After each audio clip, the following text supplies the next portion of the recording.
a nossa conversa. Bem-vinda, Laura. A nossa conversa sobre sonhar, lembra que a gente está resgatando e sonhando, trazendo a memória. Eu recebi um monte de mensagem.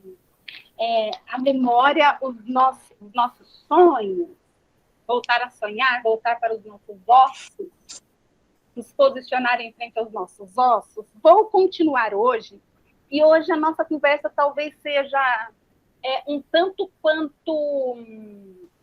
Eu vou tentar não ser negativa, porque hoje a gente vai lidar com coisas que nos paralisam.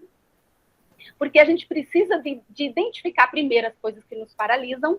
Aí, semana que vem, o que eu faço? Nós vamos falar das crenças fortalecedoras, aquilo que vai levar a gente adiante.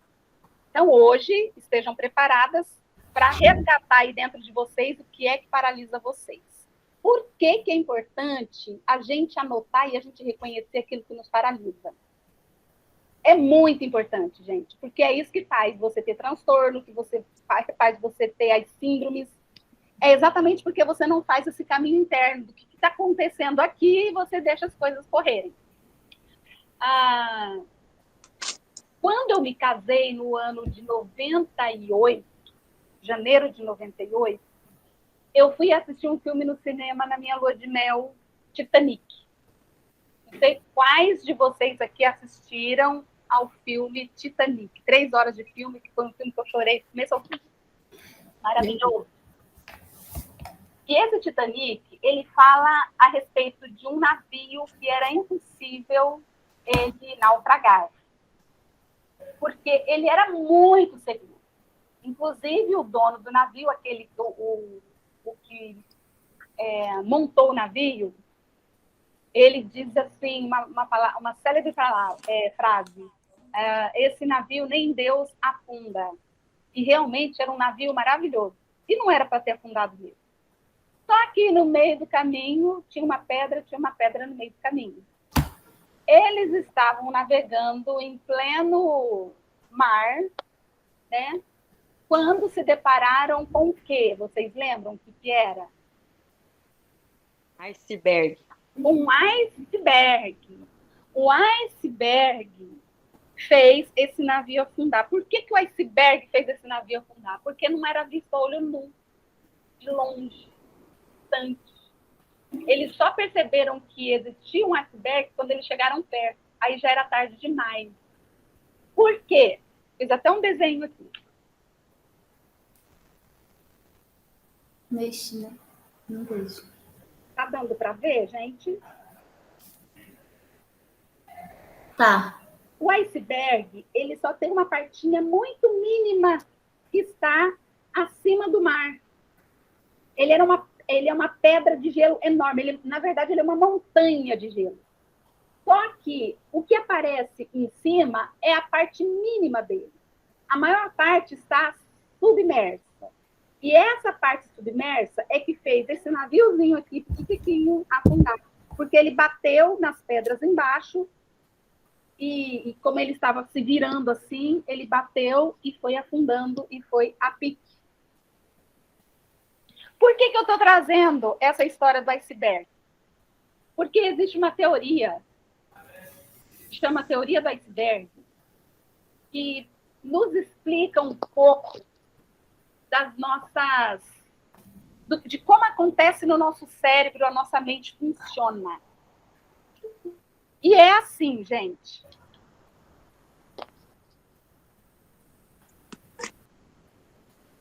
Bem-vinda, Glória. E é assim, gente. Essa parte de cima aqui, na verdade, ela é 5% de um iceberg. Deixa eu ver se eu escrevo aqui.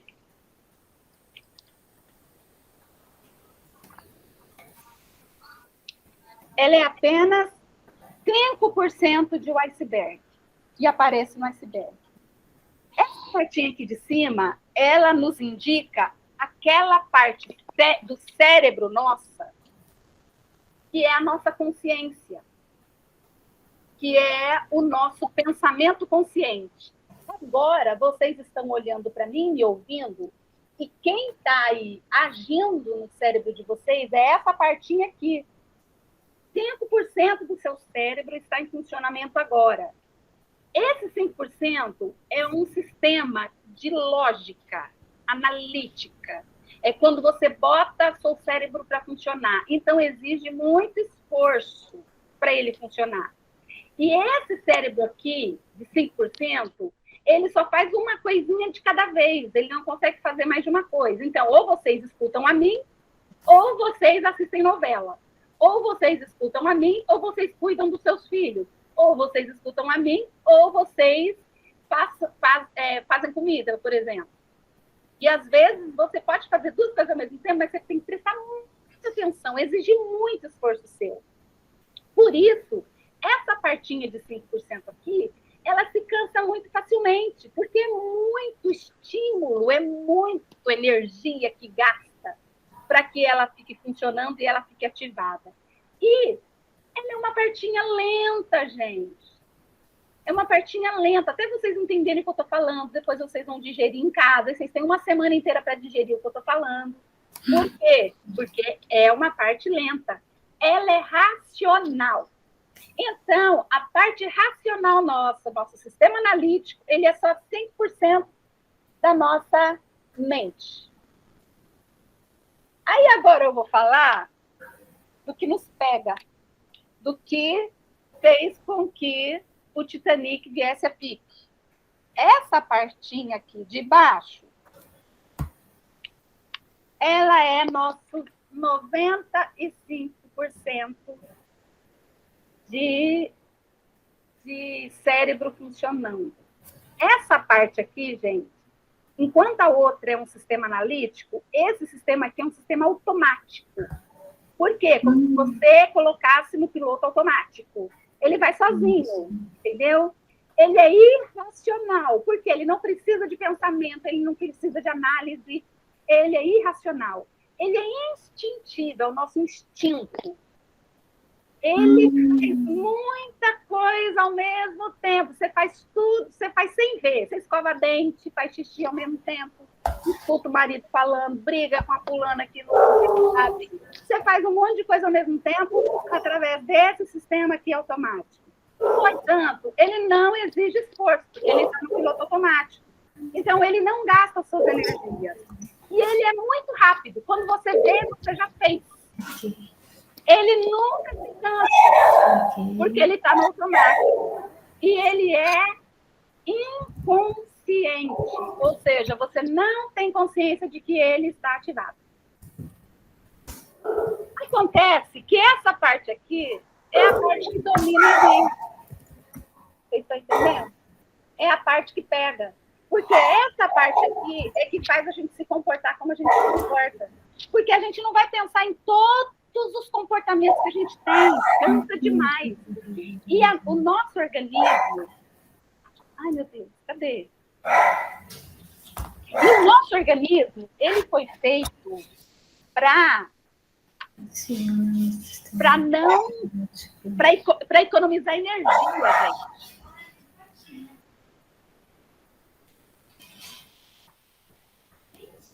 E aí, quando o nosso cérebro fala assim, não, eu não posso gastar energia aqui porque eu preciso de gastar energia em outros lugares. Aí o cérebro, ele se cansa. E o cérebro, por isso que o cérebro bota tudo para o piloto automático. Assim, você lembra quando você estava aprendendo a dirigir? No começo era muito difícil. É ainda muito difícil para mim. Você tem que pensar em tudo. Você tem que pensar em todos os retrovisores possíveis. Você tem que pensar na bicicleta, você tem que pensar na pessoa que está passando na frente, você tem que pensar em cada uma das marchas que você tem que passar. Você tem que pensar em tudo. Conforme você vai dirigindo e você vai pegando a prática, você começa a colocar essa parte aqui para funcionar, que é a parte automática. Quando você passa para ela e você aprende a dirigir automaticamente, você não precisa de pensar em cada ação que você vai fazer, já entrou no automático, significa que a aprendizagem foi realizada. Ou seja, tudo que você aprende, o comportamento que você aprende, ele está aqui nessa parte submersa. E é ele, essa parte submersa, que vai fazer você fazer as coisas automaticamente, porque não vai gastar energia. E todo comportamento que você quer começar a fazer, você começa a fazer aqui, ó, nos 5%, mas você tem que fazer muito, até essa leitura aqui fazer, e você aprender aquele comportamento e você já colocar no piloto automático e não precisa de pensar sobre aquele comportamento. Nessa parte aqui, gente, é onde estão todas as nossas memórias, aonde estão as nossas vivências, as nossas experiências, as nossas crenças, a nossa fé. Tudo está aqui nesse lugarzinho aqui, ó, que é onde guarda todas as nossas vivências e tudo aquilo que abarca a nossa vida. Está tudo aqui. E às vezes você fala assim, meu Deus, por que eu não aprendo coisas novas? Por que eu tenho maus hábitos? Por causa disso aqui que entrou no automático. E você precisa de refazer nessa parte aqui de cima. Você tem que trazer para a consciência aquilo que você quer mudar. Trazendo para a consciência, você tem que ter muita força de vontade e você precisa de ter muita concentração para aquilo ali acontecer todos os dias, até o seu cérebro fazer a leitura de que aquilo ali pode ser automático. Aí leva tempo, tempo e tempo até virar um hábito. Entenderam? Tem uma imagem que eu gostaria que vocês analisassem aqui comigo. E eu queria que vocês me falassem o que vocês estão vendo aqui.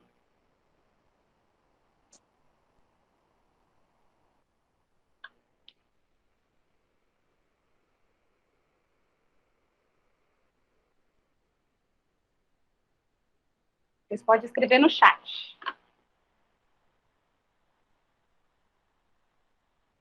Isso, Laida. Por isso que nós vivemos no tempo todo, no automático, porque o nosso cérebro ele precisa de descansar. Porque senão você pifava, você ia para o hospital psiquiátrico. O hospital psiquiátrico recebia muitas pessoas em bipolaridade e efeito agudo, mania aguda, porque o cérebro não parava de funcionar. Aí, pifa, vai parar no hospital psiquiátrico, aí a gente dá um sossega-leão, aí a gente ensina a pessoa a levar para o automático de novo. O que vocês estão vendo aí? Vocês estão vendo?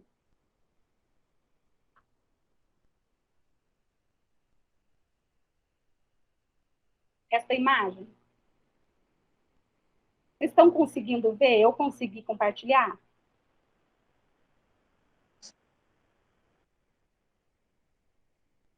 Sim ou não? Ok? Vocês não querem escrever hoje, tá bom. Vocês estão no automático. Observando. É o Mowgli? É uma imagem do filme Mowgli? Não. É uma ninjazinha, uma orientalzinha que está em cima do elefante, observando a inocência e a coragem dessa criança. Isso aí, Raquel. Um elefante e uma criança. Isso aí, Jesuína. É um elefante e uma criança. Por que eu estou trazendo essa imagem para vocês? Olhei várias vezes tentando ver algo que não fosse um elefante. Gente, não é pagadinha, não, gente. É um elefante e uma criança, isso mesmo. Inocência. Achei, Raquel, achei engraçado você falando de inocência e coragem. Porque essa imagem que eu quero dar para vocês aqui, ouvi isso? Também ainda. Gente, esse elefante é o nosso sistema automático. A sua consciência e a sua lógica está na figura dessa menininha. Agora você imagina você tentando levar esse elefante para casa. Imagina você tentando emagrecer. É essa imagem, meus amigos, minhas amigas, minhas lindas. Você tentando ler a Bíblia todo dia. É essa imagem, minhas lindas. Você tentando não brigar com o marido. É essa imagem, minhas lindas. É exatamente isso. O seu sistema automático, que é aquele que já entrou na veia, que está na aprendizagem e é irracional, ele é muito maior dentro de você. E você é uma criança inocente e corajosa para tentar lidar com esse instinto que está dentro de você. Você é a criança inocente que está tentando lidar com as suas memórias, com os seus traumas. Você é essa criança inocente que está tentando lidar com as suas crenças paralisantes, limitantes. E olha o tamanho desse elefante. Aí você pergunta assim, como é que faz para a gente dominar esse elefante? Vânia do céu. Olha só, essa imagem está mostrando exatamente a fragilidade do nosso ego, a fragilidade da nossa consciência diante do nosso poder do instinto. Sabe aquele poder instintual dentro de nós? Aquela língua que não para na boca? Aquela, meu Deus, eu não consigo me dominar? É exatamente isso. Nós somos muito frágeis diante daquilo que está dentro de nós e que nos mantém sob controle, o que nos controla. E o irracional, o elefante sempre ganha, gente, na nossa vida. Sempre ganhava, vírgula. Porque hoje vocês sabem disso. Hoje, vocês estão trazendo para a consciência o tamanho desse elefante dentro de vocês. E eu gostaria que vocês escrevessem aqui o que seria o elefante para vocês, assim, um exemplo de elefante para vocês. Vocês podem escrever aqui.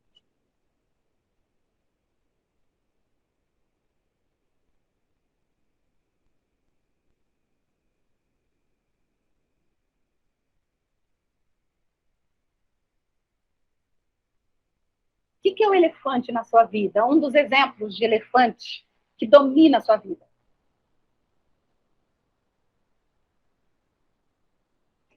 Gente, a jornada da alma eu não estou fazendo sozinha, não. É igual terapia. Vocês têm que fazer, vocês têm que caminhar, vocês têm que pensar, vocês têm que produzir dentro de vocês. Não precisa mostrar para mim, não. Se estiver produzindo aí, tá tudo bem. Raquel, seu elefante é insegurança. Laura, o seu elefante é a vergonha. Tomada de decisão, Raquel, é insegurança? É o seu elefante?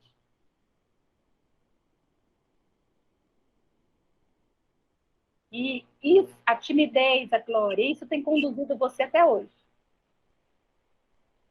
Você imagina levando esse elefante para casa e no meio do caminho o elefante está com fome. E ele encontra aquilo que ele mais ama, cana-de-açúcar. Aí você fala, você logicamente fala, não é hora de comer, por favor, vamos continuar porque eu tenho horário para chegar em casa, por favor, por favor. O elefante vai ouvir? O elefante só quer comer. Aí você espera, o elefante fica cheio, dá uma rotadinha e segue em frente. Imagina lá na frente o elefante encontra com uma elefanta no cio. Aí você fala, por favor, uma hora. O elefante, ele não vai ouvir nada. É um elefanta no cio. Aí você tem que sentar e esperar ele acabar de fazer o que ele tem que fazer. Aí ele parou, ficou bem, você monta nele de novo e vai até chegar em casa.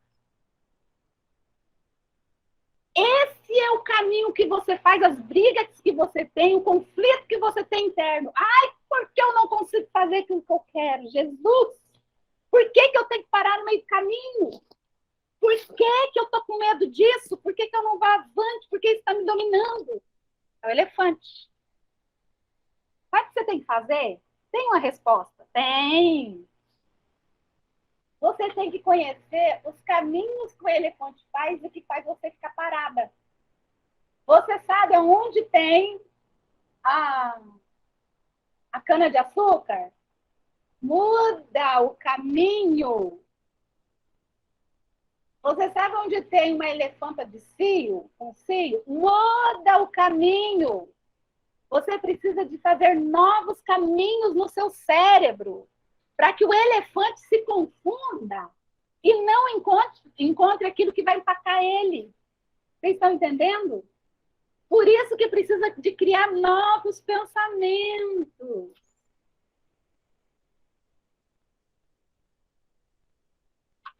E aí, o elefante vai ser muito bem conduzido.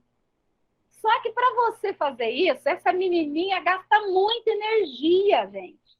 É muita energia. E aí dá preguiça na gente. E aí a gente se cansa, porque a gente tem que pensar em mil e uma coisa dentro de casa ainda. Como no trabalho, como esposa, como mãe. Gente, é tanta coisa que a gente tem que pensar, ainda vai ter que pensar em dominar um elefante, é muita coisa para o nosso dia. Aí você se sente um fracasso porque você não conseguiu dominar o elefante. Aí eu te digo, calma, minha querida, porque essa luta vai ser uma luta para sempre. Sempre vai ter o elefante ali, porque a parte nossa de 95%, ela é maior. E aí vai ser uma briga constante. E tudo bem. Só que é o seguinte, você fala assim, Vânia, eu preciso de criar novos hábitos na minha vida, eu vou mudar esse hábito, vou mudar esse hábito, vou mudar esse hábito. Não fica pensando em controlar a boca de elefante, não. Muda o caminho. Sabe como é que você muda um hábito? Não é mudando, não é transformando ele, não é pensando nele, não é focando nele. É mudando o pensamento. É de pensamento por pensamento que você muda um hábito. Por isso que a gente fica sempre se sentindo frustrada, cansada, porque a gente quer mudar o hábito, a gente quer mudar o elefante. Não, muda o caminho, muda as sinapses cerebrais, coloca um novo pensamento, coloca uma nova tarja aqui na sua mente, uma nova frase na sua mente. Eu ajudo algumas mulheres a emagrecer. E a primeira coisa que eu trabalho com elas é pense magro. Eu não trabalho fechar a boca. Eu trabalho os pensamentos que ela tem. Aí eu levanto cada uma das crenças negativas e crenças limitantes que ela tem a respeito da gordura e da magreza.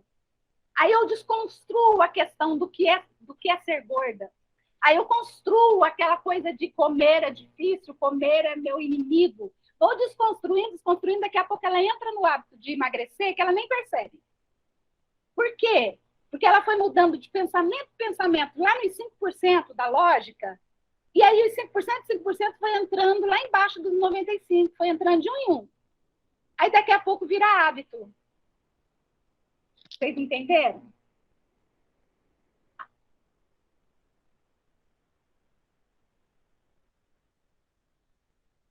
E aí, eu queria aqui trazer para vocês que essa parte aqui, queria lembrar disso aqui, ó.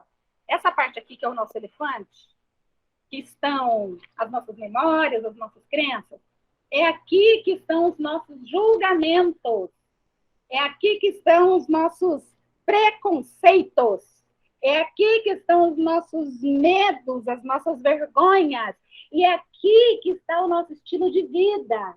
Aquele estilo de vida que você não consegue caminhar, você não consegue fazer exercício físico, você não consegue parar de comer, você não consegue comer coisas boas, porque isso aqui, ó, é onde está habitado todo o seu piloto automático e todo o seu estilo de vida que foi anos e anos e anos e anos para você conseguir conquistar a barriguinha que você tem hoje.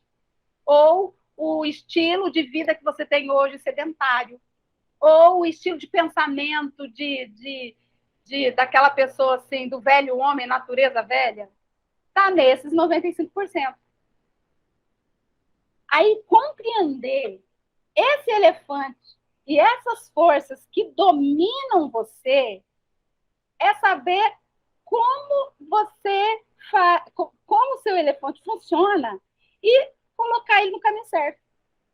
Estão entendendo? Por isso que a gente precisa resgatar nossas crenças, tem que escrever cada crença, por que eu estou pensando assim, por que eu sinto isso. Precisa, porque a gente não vai conquistar lá na frente se a gente não conquistar o elefante aqui e não colocar caminhos para o elefante caminhar. E a gente colocar o caminho na frente dele. Porque não é ele que nos guia. Somos nós que guiamos o nosso elefante.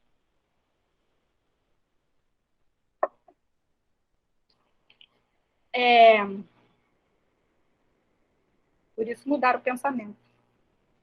Eu gostaria que você pensasse aqui. Ó. Pensa nessa pergunta minha. O que é que eu estou pensando que me faz parar? No meio do caminho. O que é que eu estou pensando que me faz ficar com medo, temer? O que eu deveria parar de pensar? Vocês podem escrever aqui para mim? O que eu deveria, Vânia? Eu deveria parar de pensar. Pense magro, vocês estão tendo para uma live. Vamos fazer pense magro? Um dia? Ok. O que eu deveria parar de pensar? Vocês estão com medo de dizer? Eu posso dizer o meu. Eu preciso de parar de pensar o faço amanhã. Amanhã eu faço. A Laura precisa de parar de pensar. Não consigo. Eu tenho que parar de pensar. Tenho vergonha. Eu também sinto vergonha. Sou muito tímida. A Glória. Depois eu faço.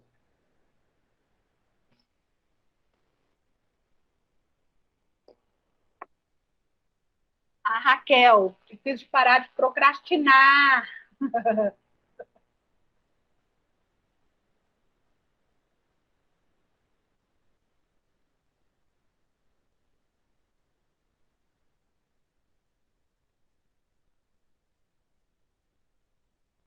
A Aida precisa de parar de pensar que já é tarde para certas conquistas.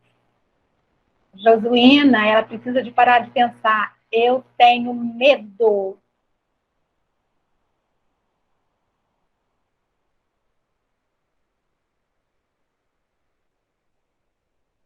Pronto, fizeram o exercício? Agora o próximo exercício. Eu gostaria que vocês pensassem agora o que é que eu não estou pensando que eu deveria pensar, que eu deveria acreditar. Fala aí, frases que você tem que pensar, que você precisa de pensar. Raquel, colocar os outros antes de mim. Parar de pensar isso, né? Agora, o que eu tenho que produzir? O que pensamento que eu preciso? Eu preciso de um pensamento, gente. Tem muita gente que precisa do meu ensinamento. Eu tenho que ensinar, eu tenho que abrir a minha boca. Eu tenho que parar de preguiça e começar a falar para as pessoas, que as pessoas precisam de me ouvir.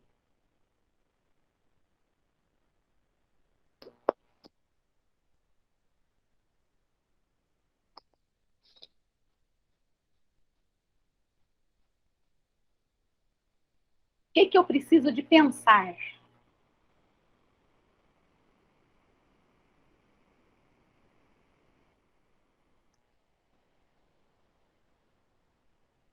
A Jesuína disse que quer pensar, eu consigo. Isso aí, Jesuína. Raquel, eu preciso agir, conscientizar que eu posso, eu consigo. Aida, tudo que eu verdadeiramente desejar e me esforçar, eu posso conquistar.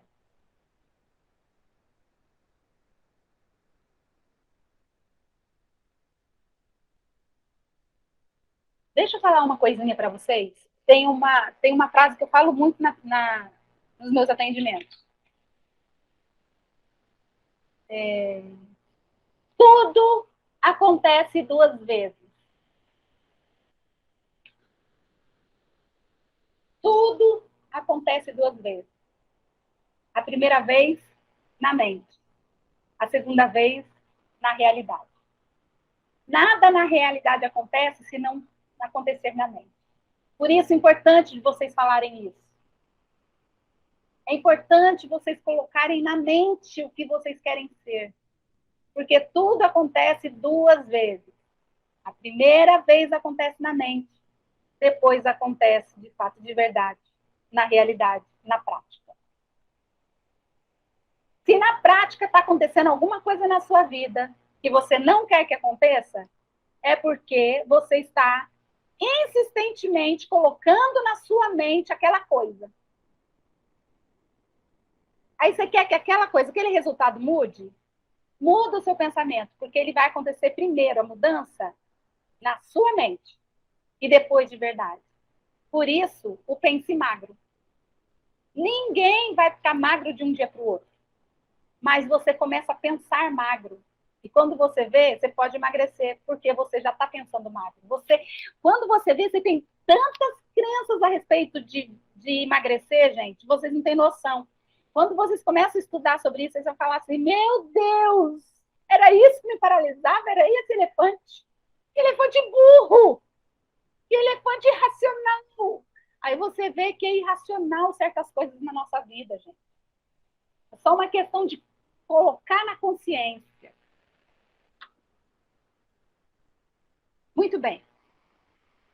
Eu queria trazer aqui para vocês 3 tipos de crenças. Falei que ia falar de crenças limitantes. Vamos lá para as crenças limitantes, gente. 3 crenças, importantíssimas. Isso vale para muita coisa na terapia, na ciência. E tem outras ciências que fazem dessas 3 um monte. Você pega a primeira, faz mais 5. Você pega a segunda, faz mais 10. Você pega a terceira, faz mais 20. Tem um monte de crenças aqui atrás. Mas essas 3 são os carro-chefe. As 3 crenças que te paralisam, veja bem se vocês se encaixam. A primeira crença que te limita é a crença de identidade. A primeira crença que te paralisa é a crença de identidade. Quem eu sou? Você sabia que isso é uma crença? Você responder? Por exemplo, hoje em dia, a gente está perdidaça na questão do que é ser feminina. Ou sou só eu, gente? Só eu que tenho essa crise? O que é ser feminina? Muito bem. Olha só como é que isso aqui domina a gente. Olha só como é que é o nosso elefante. Quem aqui que cresceu com contos de fada? Gente, contos de fada é importantíssimo na nossa vida. Importantíssimo para a vida das nossas filhas, dos nossos filhos, para todo mundo. Cadê, meu Deus, o meu negocinho aqui? Eu estava... Perdi meu negocinho. Importantíssimo, os contos de fada. Os contos de fada, se você for ver, é sempre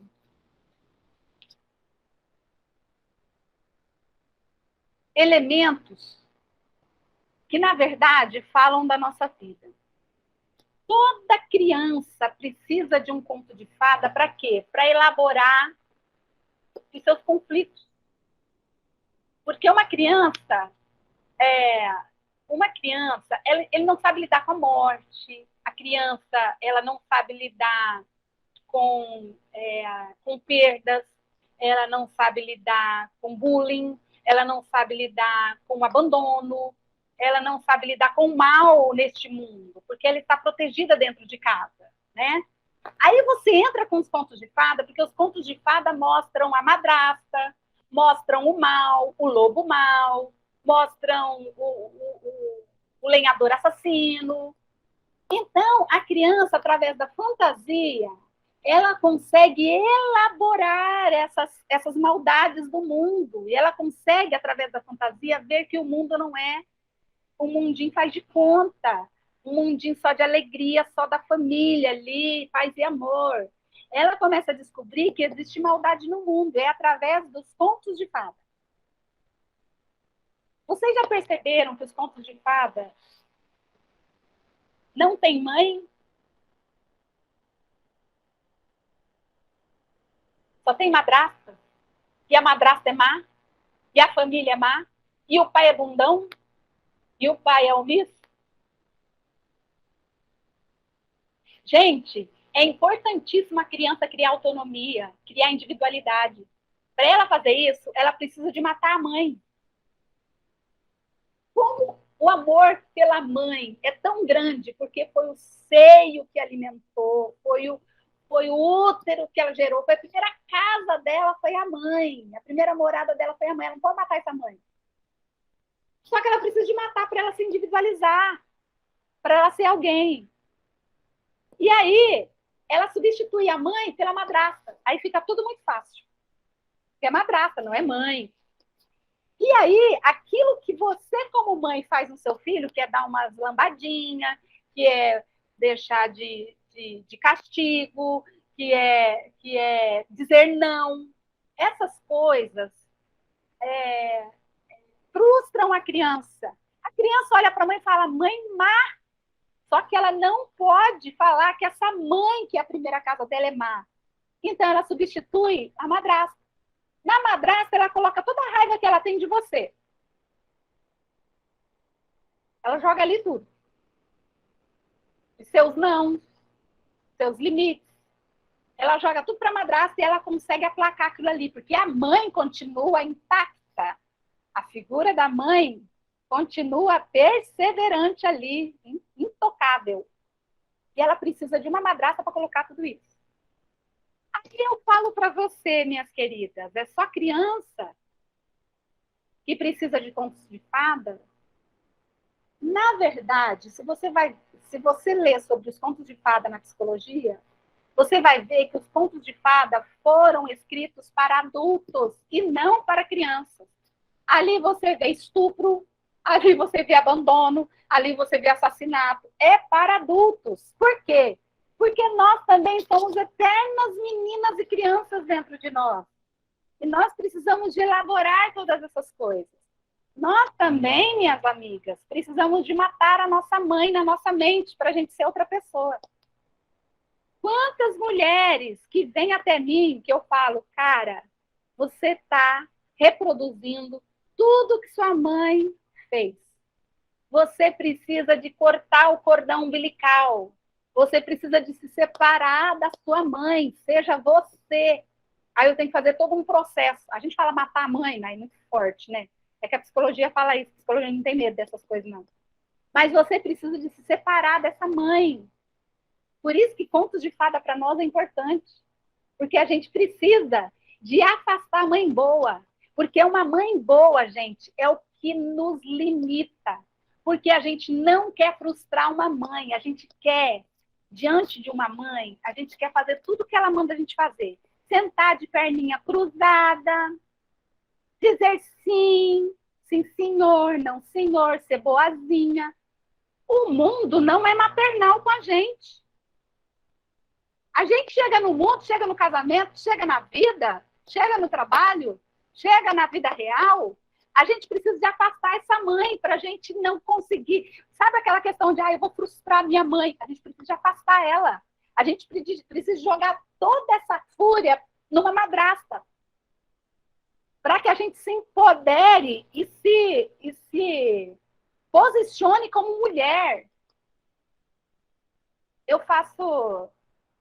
Algumas vezes eu faço pré-nupcial, eu e o Anderson, a gente fazemos em algumas pessoas. E uma das coisas que a gente trabalha é a sexualidade do futuro casal. E a gente tem que deixar claro, gente, quando vocês forem para a cama, debaixo da cama de vocês está a mãe, está o pai, está a sogra, está o sogro. Você não faz amor sem eles. Vocês estão entendendo? Porque muitas mulheres são frígidas, porque muitas mulheres não conseguem sentir, nunca conseguiram sentir prazer e não conseguem se desvincular. Sempre o sexo é aquela coisa proibida, é aquela coisa pecaminosa, e ela não consegue, tem que fazer de luz apagada, ela não consegue se soltar. Exatamente porque essa menininha toda certinha dos contos de fada, a princesinha que tem que dizer sempre a todo mundo, tem que estar impecável, linda sempre, não bate com aquela mulher selvagem, instinto sexual, não bate. Aí você tem que se separar e se desvincular desses pais, dos sogros, dos pais, e você se desenvolver. Vocês estão vendo a importância dos contos de fada? Muito importante você assistir juntamente com seus filhos. E o maravilhoso da nossa época, gente, as contos de fada, eles foram refilmados. Então, eu adoro os contos de fada de hoje. Porque eu, sinceramente, odiava os contos de fada antigos. Porque os contos de fada antigos era assim, a princesa, ela é toda certinha, toda bonitinha, diz sim para todo mundo, igual a Cinderela, Branca de Neve, Gato Borralheira. Quem mais, gente? Pequena Sereia, Chapeuzinho Vermelho. Sabe aquele docinho de menina? E aí, a história, ela sempre precisa de alguém para salvar ela. É um mal que vem e quer matar ela, e ela não se salva sozinha. Quem salva ela é um homem, é um príncipe. Aí a gente leva isso para a vida. A gente sempre acha que quem vai nos salvar é um homem. E a gente sempre espera do homem, só que o homem também é pecador. O homem não é um príncipe. Aí a gente fica toda frustrada porque ele não conseguiu nos salvar. E a gente não consegue ser inteira. Porque as nossas expectativas foi, ele precisa me dar um beijo para eu acordar. Ele precisa de me salvar dessa torre. Ele precisa de me salvar dessa madrasta. E sempre é o outro que precisa, o outro que precisa. Aí o nosso marido não consegue ser esse príncipe. E a gente joga todas as nossas frustrações nele.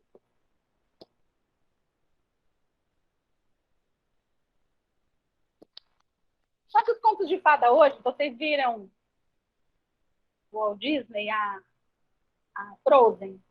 Inclusive, eu fico meio com o pé atrás da Frozen, porque eu fico meio desconfiada daquela sexualidade ali. Mas, de qualquer maneira, vamos pegar coisa boa. Ela é uma princesa que não precisa ser resgatada por ninguém, gente. Ela mesma se resgata. Se ela encontrar um homem, é de igual para igual. Eu sou a sua parceira e não a sua escrava e não a sua subserviente e não aquela que precisa de ser resgatada por você. Não, eu estou aqui para acrescentar na sua vida. Eu estou aqui para te abençoar também. Eu estou aqui para ser co-líder com você. Você é líder, mas eu sou líder de mim mesmo, eu sou líder dos meus filhos, eu sou líder. Sei ser liderada por você, porque eu também sou líder e tenho os meus liderados. Tá vendo como é que é a sequência?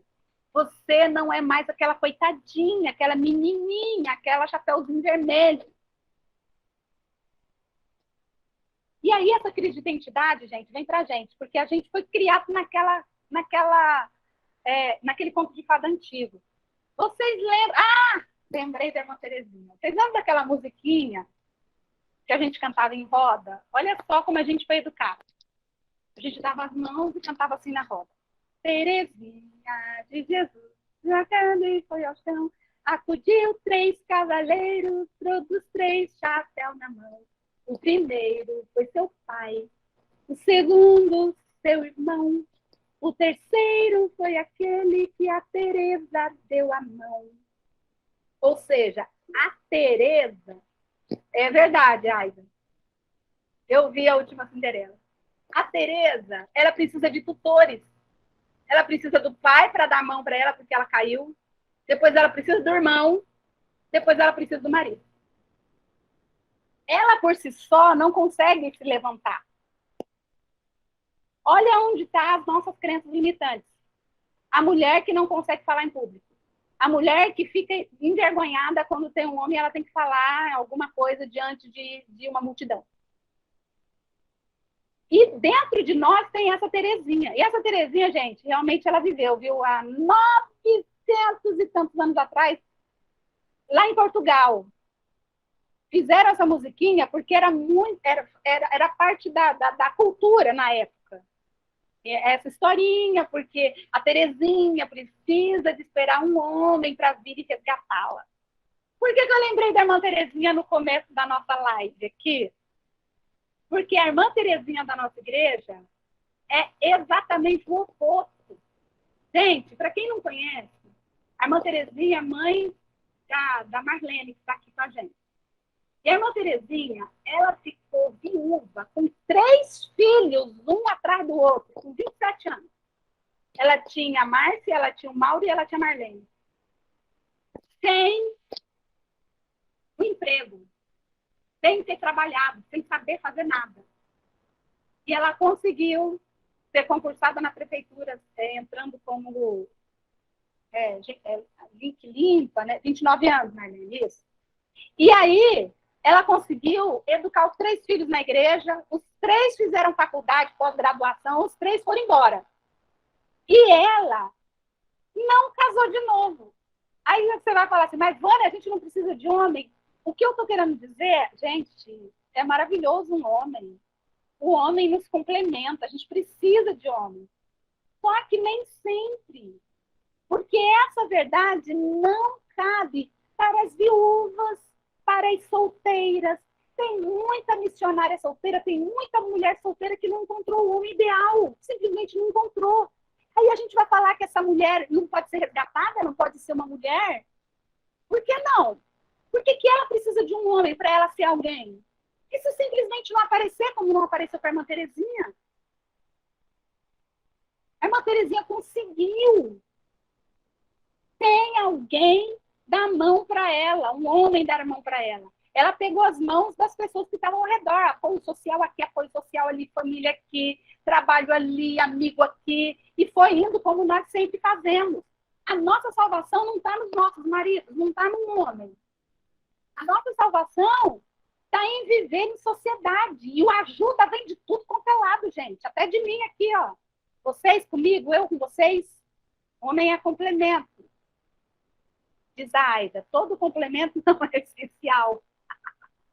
Porque se fosse, a irmã Terezinha não seria a irmã Terezinha de hoje. Ela seria uma mulher frustrada. Agora, gente, quem conhece a irmã Terezinha? A irmã Terezinha é uma mulher frustrada?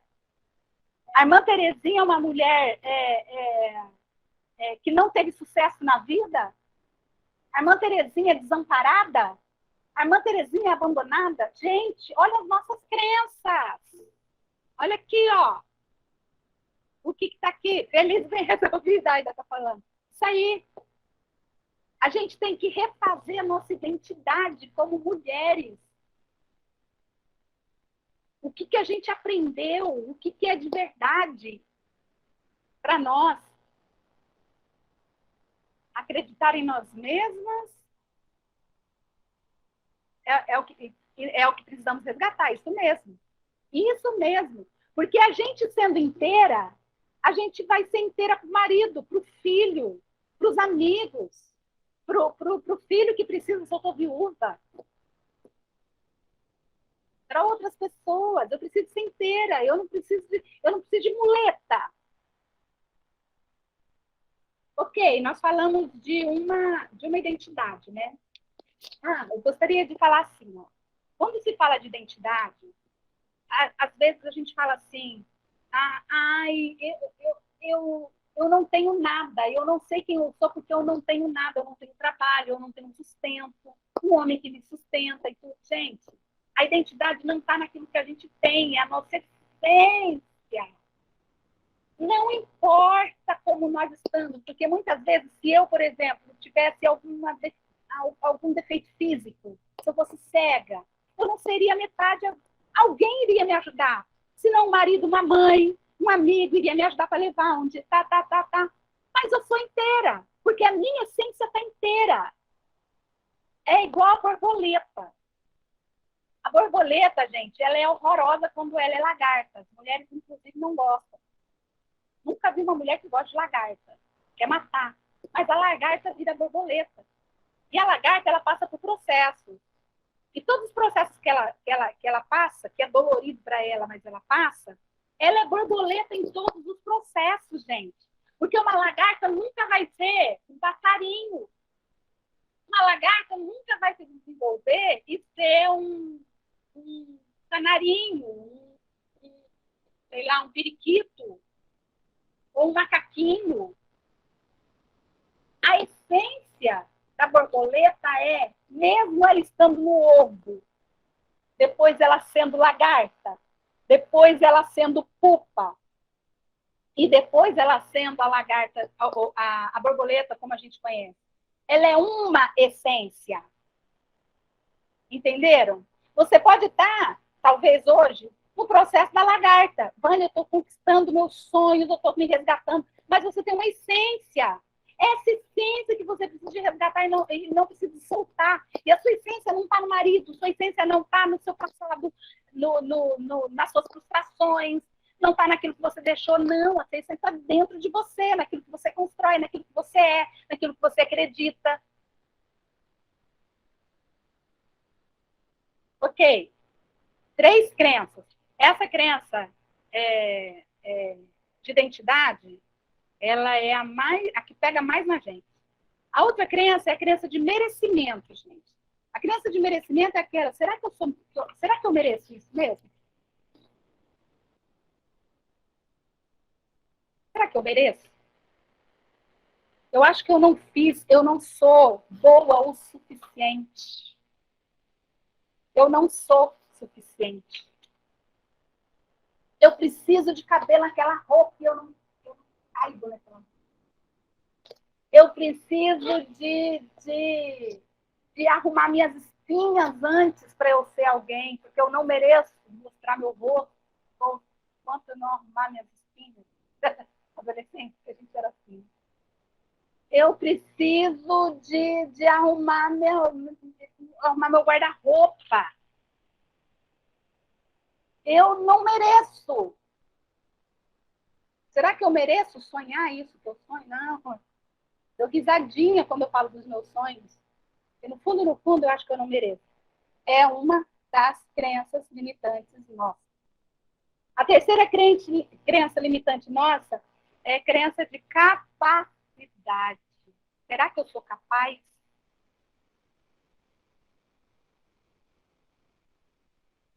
Será que eu posso? Dou conta disso aqui?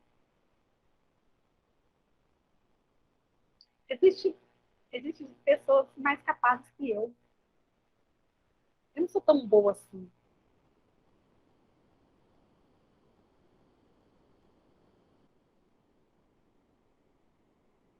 Isso nos paralisa. Nos paralisa em tudo que vocês falaram aí. Vergonha, timidez, insegurança. Tudo por causa dessas crenças. Os pensamentos que a gente tem sobre aquilo, que nos limitam. Ah, não vai dar certo. Todo mundo vai ver meu erro. Vai ficar estampado. Todo mundo vai ver. Todo mundo vai ver que eu começo e não termino. Então, eu não vou nem começar. Ai, quantas vezes eu já falei que eu queria fazer isso e eu não terminei, então já estou descredibilizada na praça. É família. Cara, já passou tantos anos que eu agora, com os cabelos brancos, não tem mais sentido fazer isso. Não cabe mais para mim, mano. Crenças limitantes. Olha só, eu queria trazer uma palavra de Deus para vocês aqui.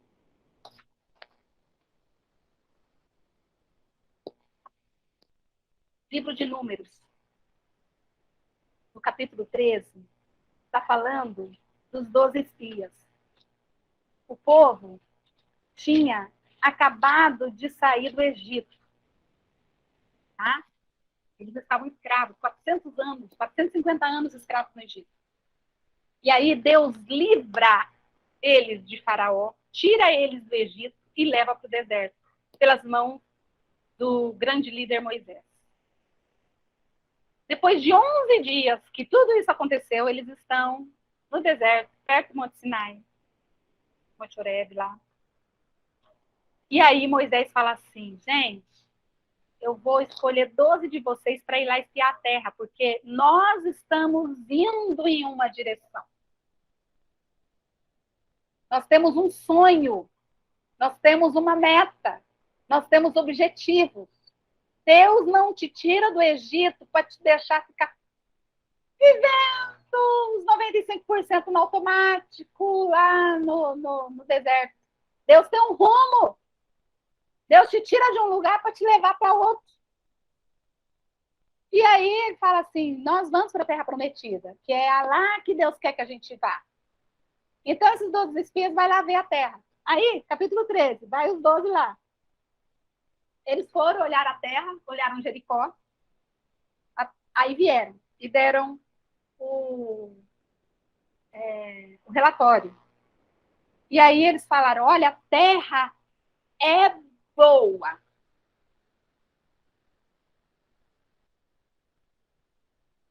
Eles cortaram, inclusive, cachos de uva, versículo 23 do capítulo 13 de Números. Trouxeram 2 homens numa vara. Um cacho de uva, gente. Ai, que delícia, uma uva. Imagina uma uva, 2 homens carregando um cacho.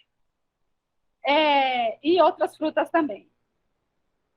E aí, eles espiaram a terra 40 dias, vieram e falaram para o povo.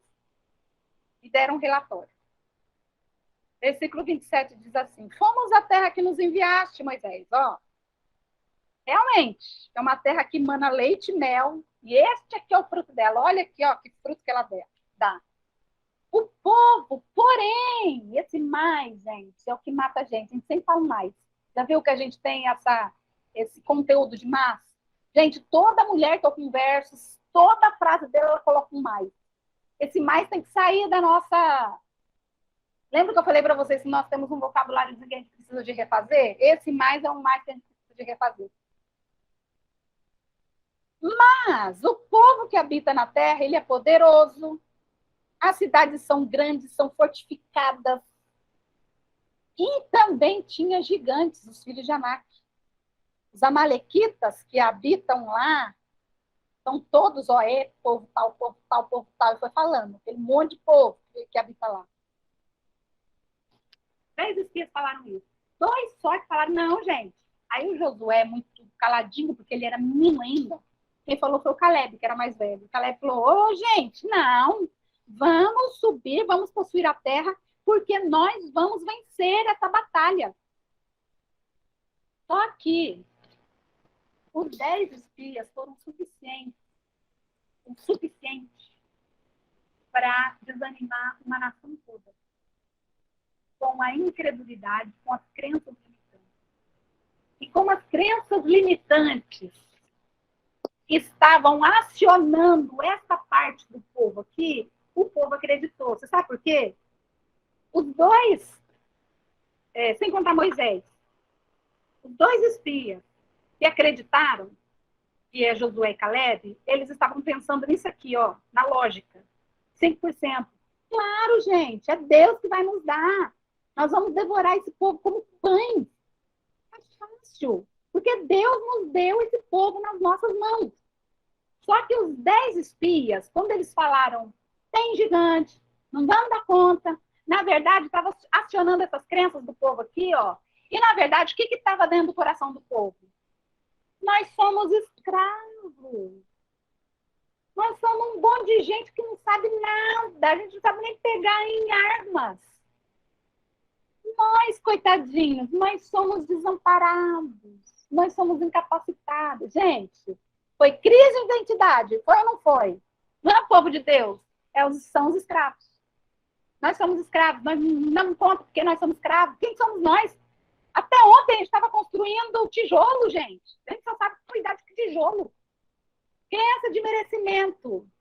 Nós não merecemos essa terra que Deus está nos dando, porque nós só somos escravos. Crença de capacidade. Nós não somos capazes de pegar em armas e vencer esse povo.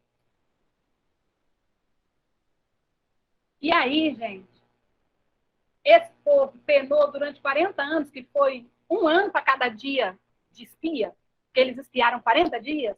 Deus deixou eles 40 anos no deserto vagando, uma coisa que eles poderiam fazer em 10 dias.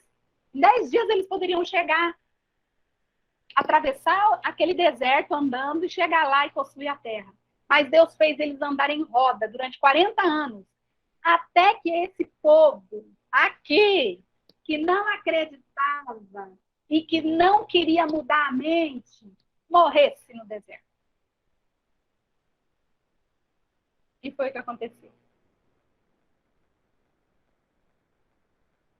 E aí, você vai ver, depois de 40 anos, os únicos que estão vivos, depois de 40 anos, Josué e Caleb. Os 2 que acreditaram que Deus não tirou a vida deles. E Josué, inclusive, substituiu Moisés. E lá em Josué, onde começa essa história, onde é retomada essa história, que é o que Deus queria fazer lá em Números 13. Deus só conseguiu fazer em Josué por causa das crenças limitantes do povo. Chegou lá em Josué, capítulo 2, o Josué, que tinha sido um dos 12 espias, manda espias de novo para observar a terra. Só que ele já é macaco velho. Dessa vez ele não manda 12, ele manda 2. Porque foi suficiente 2 homens para acreditar. Então ele escolhe a dedo 2 homens com crenças fortalecedoras. Você acha que ele escolheu qualquer um? Não. Ele escolheu quem tinha transformação de mente. Porque ele falou, não quero de novo 10 pessoas com crenças limitantes desanimando um povo todo. Então, o que eu vou fazer? Vou mandar 2 pessoas que não têm essas crenças limitantes ir lá vigiar a terra. E aí eles foram. Aí encontraram Raabe, vocês lembram? Raabe guardou eles lá. Aí eles vieram e falaram a Josué, nos últimos 2 versículos do capítulo 2 de Josué, passaram e vieram, contaram tudo para Josué, tudo o que aconteceu com eles. E disseram, certamente o Senhor nos deu toda essa terra nas nossas mãos e todos os seus moradores estão desmaiados diante de nós. Olha ao contrário, nós estamos desmaiados diante dele. Que eram os 10 espias lá. Agora, depois de 40 anos, nós somos mais fortes que eles. Nós dominamos esse elefante. Nós estamos no controle. E eu faço um desafio aqui para você, minha querida. Você que está me ouvindo. E você, Deus deve estar falando aí no seu coração. Como falou no meu. Eu quero te lançar esse desafio. Seja você os 2 espias. Deus está falando com você hoje. Seja esses 2 espias. Não transfira o que você tem que viver para os seus filhos, para outra geração. Não se contente, não se limite a morrer no deserto, esperando que a sua filha, o seu filho vai desenvolver, vai para frente, vai ele, deixa ele, porque o meu tempo já passou. Não. Deus está dizendo para você hoje, seja esses 2 espias, tenha essa mudança de mente. Pare de pensar limitadamente. Eu tenho uma terra para vocês conquistarem. E olha, é Deus que está falando, gente. Se ele fala que você pode dominar esse elefante, você domina esse elefante.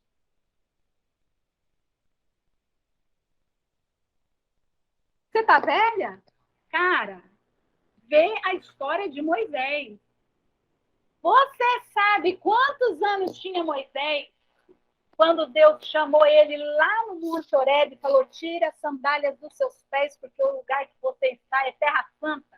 Tira e você vai livrar meu povo hoje. Pode pegar esse cajado que está na sua mão e ir lá livrar o povo. Quantos anos tinha Moisés? Escreva aí quem é que sabe.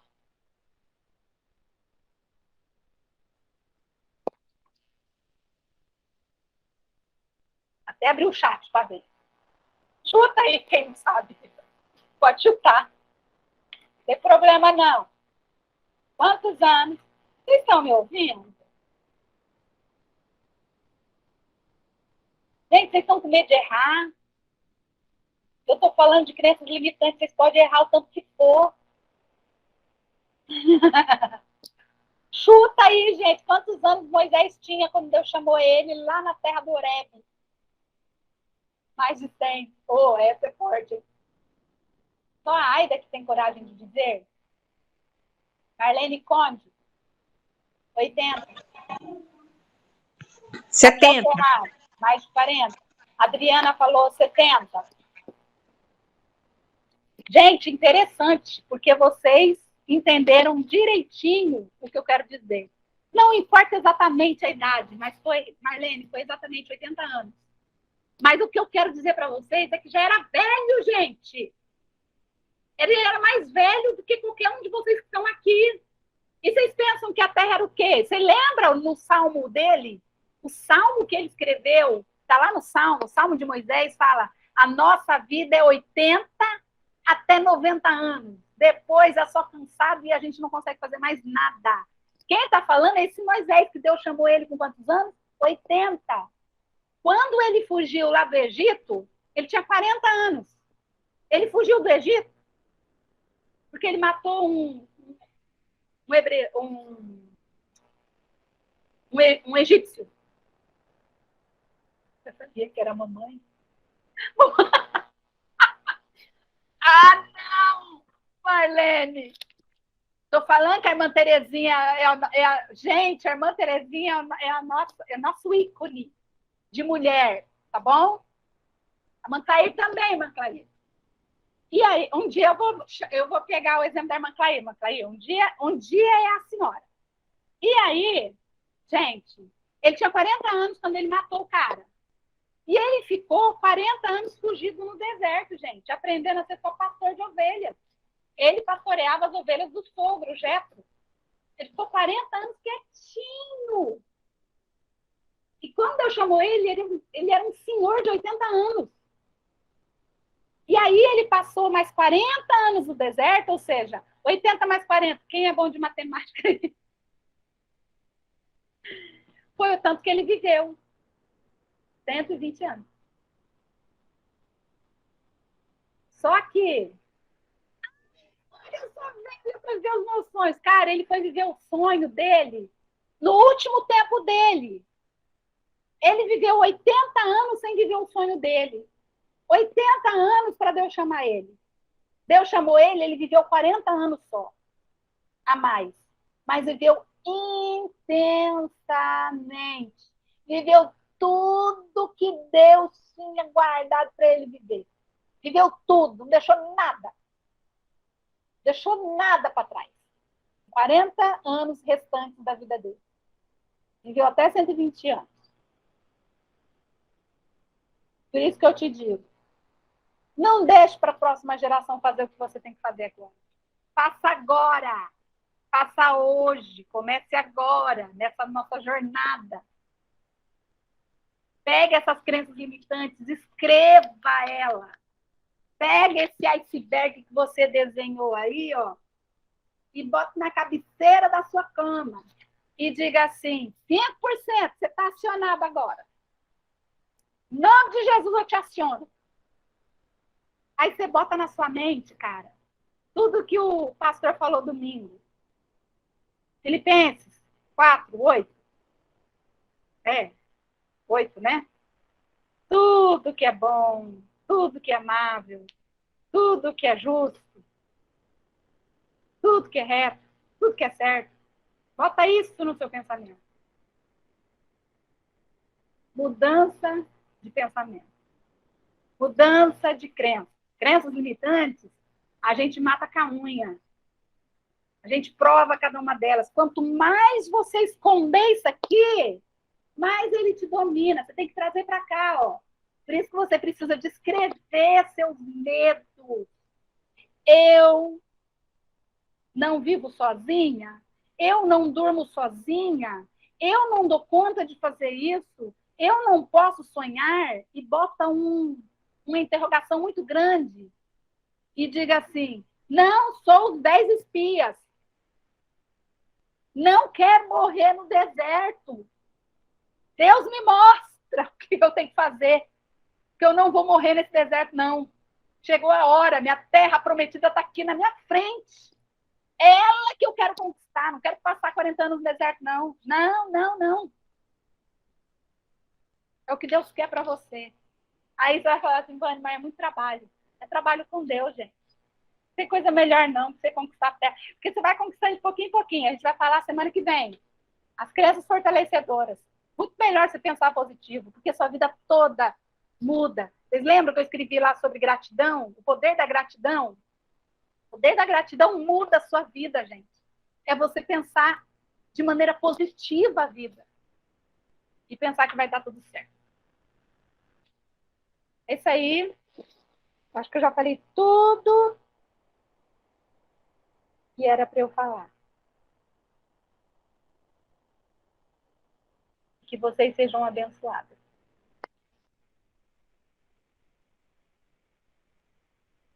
Alguém gostaria de falar alguma coisa? A Laura disse, hoje comecei a ler um livro que chama O Poder do Hábito. Ai, que Deus, minha querida, eu comi esse livro. Ele é PNL mesmo, ele fala sobre isso também. Sobre você fazer caminhos diferentes no cérebro, né? É maravilhoso esse livro. Eu adoraria fazer um clube do livro. Para gente que não tem muito tempo para ler ou não tem muita concentração, a gente lê livro e comentar sobre ele. Ele é maravilhoso.